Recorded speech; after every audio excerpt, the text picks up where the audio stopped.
সালামু আলাইকুম, সবাই কেমন আছেন? দেশ ও দেশের বাইরের ইসরায়েল ইরান যুদ্ধ, আমি বলি ইরান বনাম সমগ্র বিশ্বযুদ্ধ।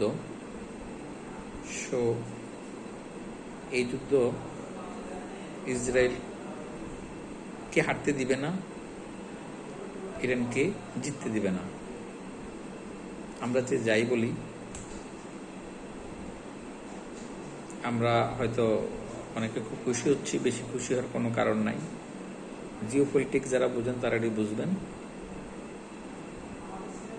কারণ এই যুদ্ধটা ইসরায়েল করতেছে না। আপনাকে মনে রাখতে হবে, ইসরায়েল এই যুদ্ধটি করতেছে ইউএসএ, ব্রিটেন, জার্মানি, ইতালি, এরা। আর ইসরায়েল শুধু তাদের একটা কি বলবো ভাড়াটিয়া হিসেবে কাজগুলো করতেছে। তারপরও দেখা যাক, আল্লাহ তো সব কিছু করতে পারেন, সেটা হতেই পারে ভিন্ন কোনো কিছু।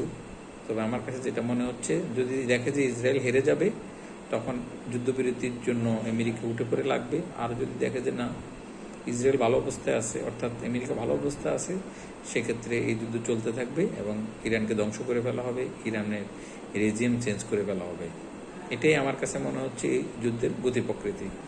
দেখা যাক আল্লাহ কি করে। আল্লাহ হাফেজ, সবাই ভালো থাকুন।